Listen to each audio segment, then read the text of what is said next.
मित्रांनो, लोकांना नियंत्रित करण्याची आचार्य चाणक्यांची ती अत्यंत शक्तिशाली आणि तितकीच भयानक गुप्त विद्या आज मी तुमच्या समोर उघड करणार आहे. हे शब्द केवळ ऐकू नका, तर ते काळजाच्या खोल कप्प्यात कोरून ठेवा. पण लक्षात ठेवा, जर तुमच्यात हा व्हिडिओ शेवटपर्यंत पाहण्याचे धैर्य नसेल तर आजच हे मान्य करा की तुम्ही तुमच्या स्वतःच्या बुद्धीशी आणि भविष्याशी प्रतारणा करत आहात. अर्थवट ज्ञान हे एखाद्या धारदार तलवारीसाठी असते, जे शत्रूला नाही तर तुम्हाला जखमी करते. हे अर्धवट ज्ञान तुम्हाला अशा एका चक्रव्यूहात नेऊन सोडे, जिथे तुम्ही आयुष्यभर ब्रह्माच्या अंधारात चाच पडत राहाल आणि जगासाठी केवळ हातातील भावले बनून राहाल. म्हणूनच ही माझी तुम्हाला पहिली आणि शेवटची गंभीर चेतावणी आहे. या व्हिडिओचा एकही शब्द, एकही सेकंद चुकू देऊ नका, कारण इथे सांगितल्या जाणाऱ्या गोष्टी तुम्हाला फक्त मानसिक सुख देण्यासाठी नाही, तर तुमच्या आत्मसन्मानाला पुन्हा जिवंत करून तुमच्यातील सुप्त राजा जागा करण्यासाठी आहे. या जगात जन्माला आलेले प्रत्येक माणसाच्या मनात एक सुप्त इच्छा असते, इतरांवर प्रभाव पाडण्याची, समाजात आपले वेगळे स्थान निर्माण करण्याची आणि लोकांना आपले म्हणणे मान्य करायला भाग पाडण्याची. परंतु दुर्दैवाने खूप कमी लोकांना हे गुपित माहीत असतं की खरी ताकद ही घशाच्या आवाजात नसते, तर डोक्याच्या विचार प्रक्रियेत असते. आपण आपल्या आजूबाजूला पाहतो, काही लोक फक्त बोलून अख्खी सभा जिंकतात, साम्राज्य उभी करतात, तर काही लोक मात्र बोलता बोलता स्वतःचा उरला सुरला सन्मान आणि प्रभाव गमावून बसतात.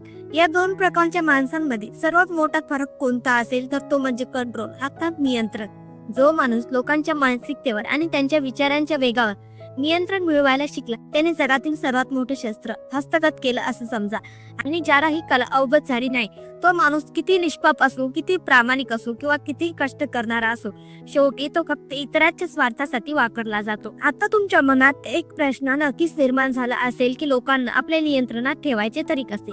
कोणाला तरी घाबरवून, कोणावर तरी सत्ता गाजवून की मोठ्या आवाजात ओरडून आपली दहशत निर्माण करू? मुळीच नाही. आचार्य चाणक्य अगदी स्पष्टपणे सांगतात की जो माणूस लोकांना भीती दाखवून झुकवतो, तो फक्त एक हुकुमशहा असतो. पण जो आपल्या बुद्धीचा वापर करून समोरच्याला स्वतःहून झुकवतो, तोच खरा विजेता आणि युग पुरुष असतो.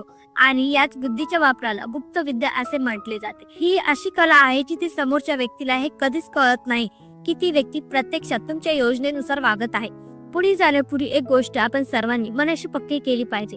आपण इथे कोणाचे अहित करायला शिकत नाही आहोत किंवा कोणाला फसवण्याची विद्या आत्मसात करत नाही आहोत. ही माहिती त्या लोकांसाठी आहे जे आपल्या अति चांगुलपणामुळे जीवनात वारंवार ठेचा खातात. जे लोक रात्री झोपताना विचार करतात की मी तर कोणाची कधीच वाईट केले नाही, तरीही लोक माझ्याशीच असे का वागतात, मनस का गृहीत धरले जाते? जर तुमच्या मनातही हेच प्रश्न असतील, तर आज ही सायकोलॉजिकल स्क्रिप्ट तुमच्या आयुष्याची दिशा बदलून टाकेल. जर तुम्हाला वाटत असेल की या गोष्टी तुमच्या प्रगतीसाठी महत्वाच्या आहेत, तर आताच्या व्हिडिओला लाईक करा. लाईक टच मोटिवेशन या युट्यूब चॅनलला सबस्क्राईब करा आणि हा अमूल्य वारसा त्या लोकांपर्यंत पोहोचवा जे आजही जगाकडे निव्वळ भोळ्या नजरेने पाहत आहेत. तसेच कमेंट मध्ये तुमच्या शहराचे किंवा राज्याचे नाव लिहायला विसरू नका, जेणेकरून आम्हाला कळेल की चाणक्याचे हे विचार कोर्टपर्यंत पोहोचत आहेत. आता अत्यंत सावध होऊन एका तुमच्या आसपासच्या लोकांकडे एकदा डोळसपणे पहा. कोणी हसत हसत तुम्हाला धोका देण्याच्या तयारीत आहे, कोणी तुमच्या भावनांशी खेळून तुम्हाला जाळ्यात ओढत आहे, तर कोणी तुमचे गुपित जाणून घेऊन तेच तुमच्या विरुद्ध अस्त्र म्हणून वापरत आहेत. तुम्ही स्वतः कितीही साधे आणि सरळ असलात तरी जोपर्यंत तुम्हाला मानवी स्वभाव पारखण्याची कला येत नाही, तोपर्यंत हे जग तुम्हाला फक्त एक शिडी म्हणून वापरत राहील आणि स्वतःवर चलून जाईल. तुम्ही मागे उरून फक्त विचार करत राहाल की माझे चुकले तरी कुठे. लक्षात ठेवा, हे जग निरागस लोकांचे ऐकत नाही. हे जग फक्त त्यांचेच ऐकते ज्यांच्याकडे परिस्थिती आणि माणसे हाताळण्याचे कौशल्य असते. आचार्य चाणक्य म्हणतात, जो दुसऱ्यांची सार आधीच ओळखतो तो राजा बनतो आणि जो फक्त प्रतिसाद देतो तो आयुष्यभर गुलाम राहतो. चला तर मग जाणून घेऊया त्या 8 अत्यंत शक्तिशाली चालीच्या तुमच्या व्यक्तिमत्वात एक राजाची जरब निर्माण कर. चाल क्रमांक 1, आत्मनियंत्रण. यशाचा पहिला पाया. नियंत्रणाची संपूर्ण प्रक्रिया ही तुमच्या स्वतःपासून सुरू होते. जर तुम्ही स्वतःच्या मनावर ताबा मिळवू शकत असाल, तर इतरांवर नियंत्रण मिळवण्याची भाषा करणे म्हणजे निव्वळ मूर्खपणा आहे. आचार्य चाणक्य सांगतात की राग, मत्सर, अहंकार आणि भीती हे ते शत्रू आहेत जे माणसाला आतून पोखरून काढतात. जो माणूस कोणाच्याही एका छोट्याशा विधानाने किंवा चितावरीने लगेच चिडतो किंवा प्रतिक्रिया देतो, तो माणूस प्रत्यक्षात आपली ताकद समोरच्याचे स्वाधीन करत असतो. चाणक्य म्हणतात, ज्याला कोणी किती उचकवले तरी जो शांत राहतो त्याने युद्ध न लढता जिंकलेले असते. अनेकदा लोक मुद्दाम तुम्हाला रागवण्याचा प्रयत्न करतात, कारण त्यांना माहित असतं की ज्या दिवशी तुमचा रागाचा बांध फुटेल त्या दिवशी तुमची विचार करण्याची क्षमता नष्ट होईल आणि ज्या क्षणी तुमची बुद्धी काम करणे बंद करेल त्या क्षणी समोरचा माणूस तुमच्या मेंदूचा ताबा घेईल.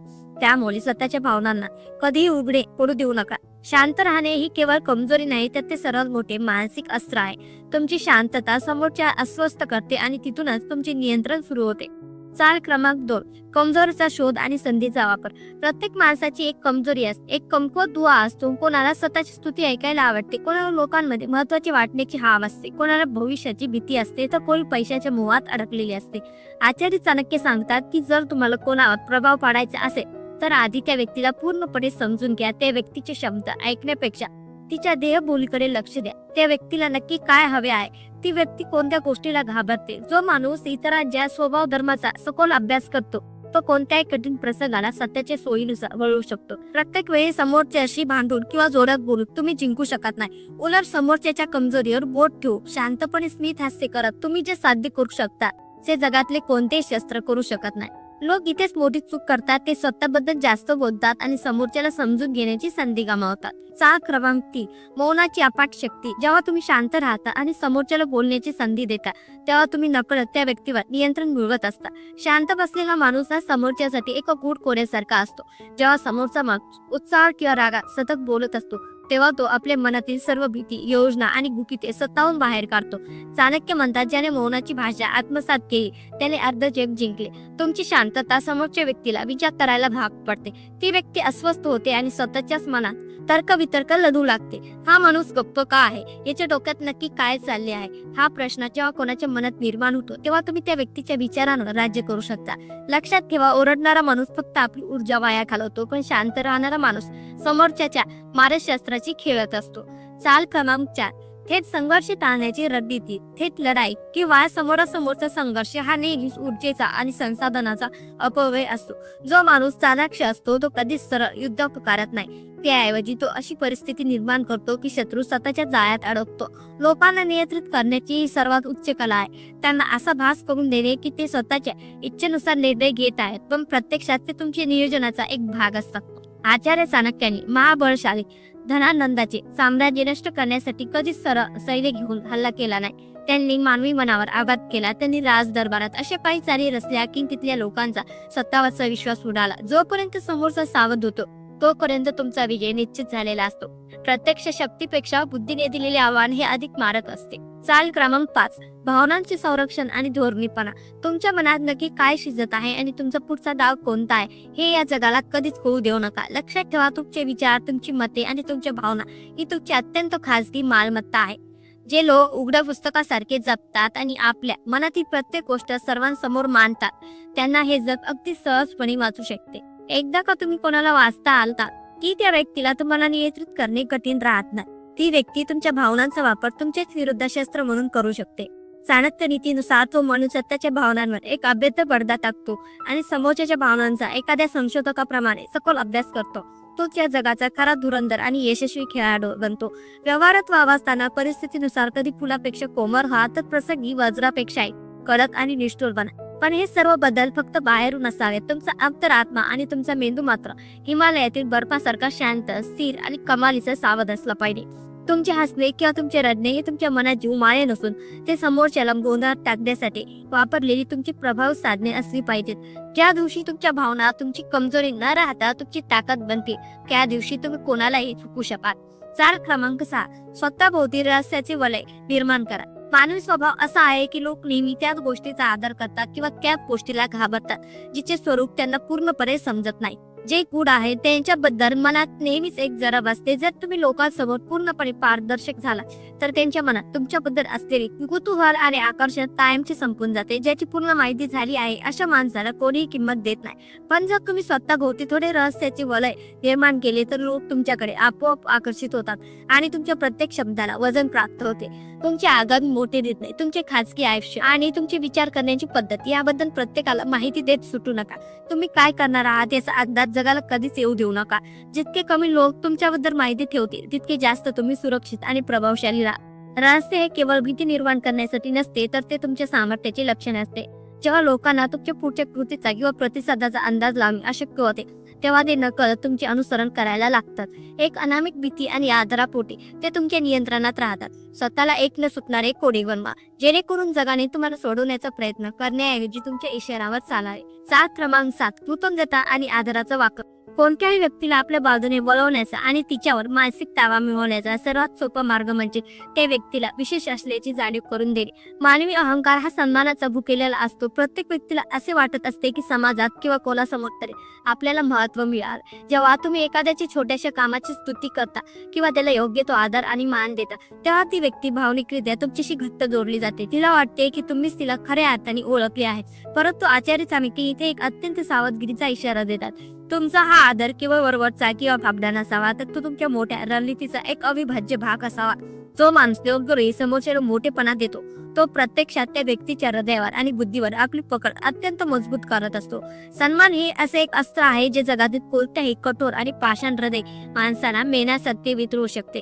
जेव्हा तुम्ही कोणाला सन्मान देता तेव्हा ती व्यक्ती उपकृत होते आणि उपकाराखाली दबलेला माणूस कधीच तुमच्या विरोधात जाऊ शकत नाही. हा आदर म्हणजे समोरच्याला दिलेली एक मानसिक लाच असते, ज्याच्या बदल्यात तुम्ही त्या व्यक्तीकडून तुम्हाला हवे ते करून घेऊ शकता. चाळ क्रमांक 8, स्वतःची गरज मर्यादित ठेवा.